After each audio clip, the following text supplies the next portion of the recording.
Brasil ainda pode se tornar uma potência na indústria automotiva? Como a China conseguiu se tornar protagonista enquanto o Brasil ficou pelo caminho? Essas são ótimas perguntas, afinal o Brasil tem desenvolvido sua indústria automotiva desde os anos 50, enquanto a China, por muito tempo, ainda dependia dos projetos herdados da União Soviética, muitos deles já ultrapassados. Agora precisamos voltar no tempo para entender o contexto de cada país e, em seguida, analisar as situações e decisões que mudaram o rumo dessa história. China nos anos 80. Nesse caso, podemos iniciar pelo contexto político-econômico. A China estava iniciando a política de reforma e abertura de Deng Xiaoping. Até então, o setor automotivo era bem limitado, com poucas fábricas estatais produzindo em pequena escala. A produção nacional de carros de passeio era quase inexistente.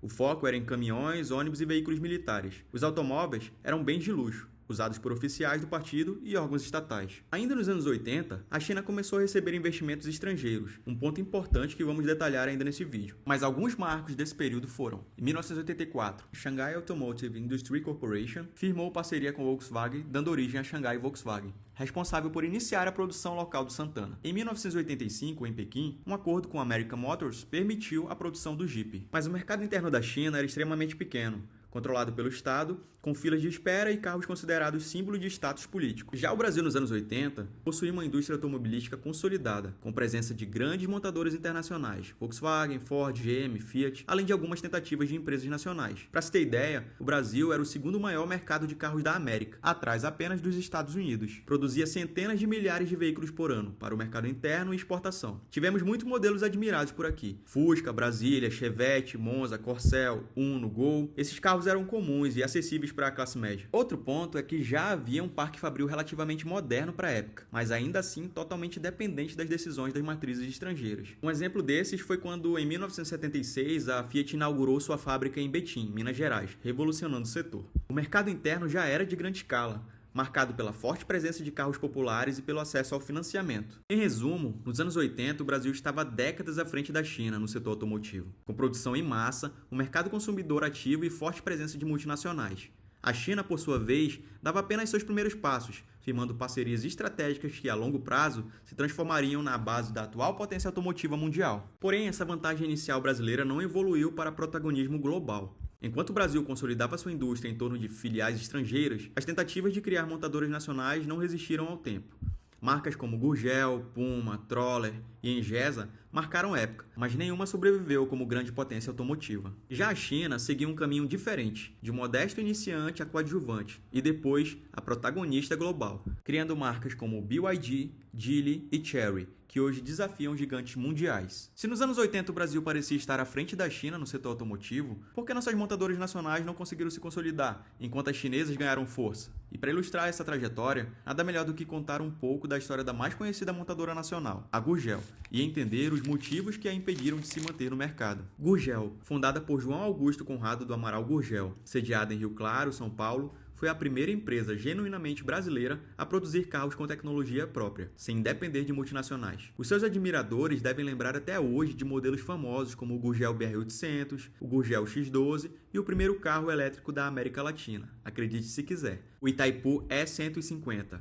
Era o modelo protótipo, lançado em 1974 e inclusive foi apresentado no Salão de Automóvel de São Paulo. A Gurgel é lembrada como símbolo de inovação e ousadia brasileira, tendo tentado criar uma indústria automotiva 100% nacional. Infelizmente, não conseguiu se sustentar diante das dificuldades econômicas da época. Sobre isso, sempre se ouviu falar de várias versões sobre o fim da Gurgel, mas o entendimento mais consolidado é que ele ocorreu em razão da abertura de mercado nos anos 90, durante o governo de Fernando Collor de Mello. Sim, o mesmo presidente que sofreu impeachment após traumatizar a economia do país. Na abertura comercial efetuada por ele, os produtos importados, incluindo carros estrangeiros, passaram a chegar ao Brasil com preços muito mais competitivos. Por outro lado, o governo deixou de proteger a indústria nacional, que até então contava com barreiras para equilibrar a concorrência. Nesse novo cenário, empresas nacionais, como a própria Gurgel, foram obrigadas a disputar espaços sem qualquer apoio fiscal, financeiro ou tecnológico, enfrentando multinacionais já consolidadas, com muito mais experiência, escala e recursos. Bom, agora que você conheceu ou relembrou um pouco da história da Gurgel, vamos dissecar alguns pontos que ajudam a entender por que o Brasil não conseguiu manter montadoras 100% nacionais. Direto ao primeiro ponto, foi a falta de uma política industrial consistente. O Brasil sempre oscilou entre momentos de protecionismo e fases de liberalismo radical,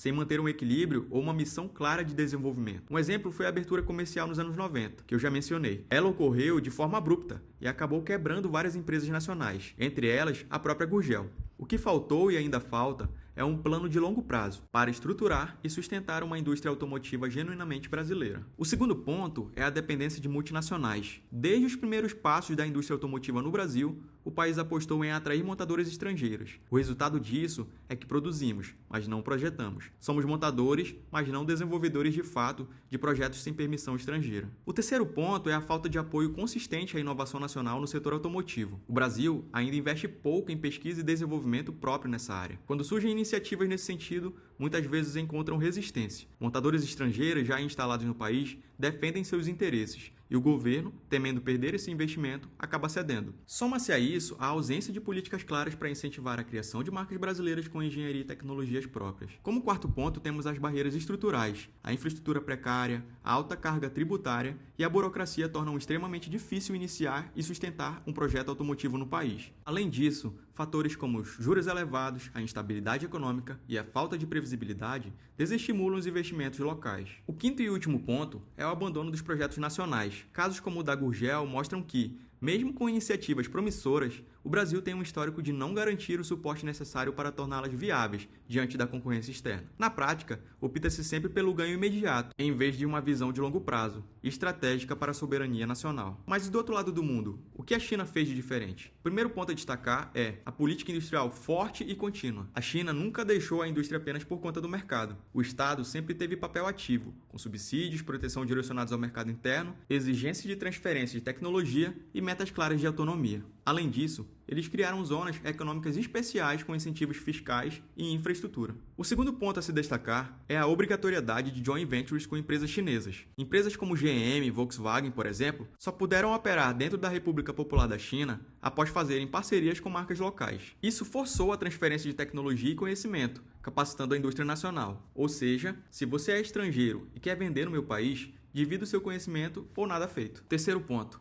Apostas estratégicas em novas tecnologias. A China apostou cedo em carros elétricos e híbridos, com foco em liderar o que seria o futuro. Lembrando que não tão cedo que nem o Brasil, que apresentou o modelo Itaipu E150 em 1974. Mas a China investiu bilhões em pesquisa e desenvolvimento, infraestrutura de baterias e estações de carregamento. O resultado é que hoje lidera no mercado mundial de carros elétricos, responsável por 65% de vendas no mundo, tendo a BYD como líder e vendendo mais de 3,84 milhões de veículos entre híbridos e elétricos só no ano de 2024. O quarto ponto a destacar é que eles praticaram o protecionismo inteligente, impostos de importação altos para proteger a indústria que estava nascendo, incentivo forte para a compra de carros chineses como isenções de taxas e placas verdes, que inclui carros totalmente elétricos, híbridos plug-in ou carros movidos a células de hidrogênio. O quinto e último ponto a se destacar talvez seja o mais importante: planejamento a longo prazo. O governo chinês organiza sua economia por meio de planos quinquenais, que estabelecem metas claras para os próximos 5 anos em diferentes setores, incluindo a indústria automotiva. Ou seja, a cada 5 anos são definidos objetivos nacionais que permanecem válidos independente de mudança na liderança política, garantindo continuidade nas políticas de longo prazo. Isso implica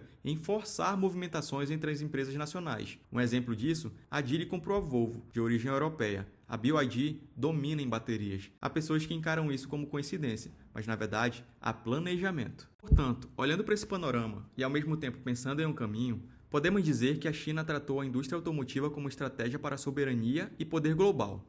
O Brasil, por outro lado, tratou o setor apenas como um mercado para investimentos sob controle estrangeiro. Bom, é claro que temos histórias, culturas e contextos diferentes, e não podemos simplificar tudo nem ignorar esses pontos importantes. Mas a diferença entre Brasil e China não está na capacidade do povo.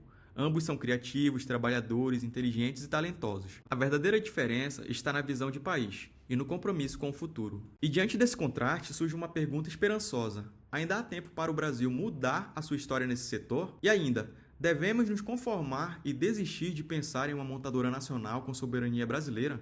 A resposta é não, não é tarde. Apesar de o tempo e os custos aumentarem a cada ano, o Brasil pode sim criar uma montadora 100% nacional, mas para isso precisa de incentivo à pesquisa, investimento forte no setor, parcerias com universidades e startups nacionais, vontade política e, principalmente, planejamento de Estado, não apenas de governo. O Brasil tem talento, tem mercado e tem capacidade técnica. Precisamos de um projeto nacional que coloque a soberania tecnológica acima do lucro imediato. Ainda dá tempo de mudar o cenário. E quem sabe, com inteligência estratégica, visão a longo prazo, uma nova Gurgel, agora fortalecida pelo país, poderá surgir em breve. Deixamos aqui uma última reflexão. Quando chegar o momento de termos uma montadora nacional, com tecnologia e engenharia brasileira fortalecidas pelo Estado, nós, brasileiros, iremos nos engajar nessa conquista ou continuaremos esperando o aval de países estrangeiros para acreditar em nosso próprio potencial? É uma reflexão que nós podemos fazer, por mais cérebros nacionais. Se esse vídeo fez sentido para você e trouxe algo de valor, considere deixar seu like e se inscrever no canal, isso ajuda a continuar produzindo conteúdos como este.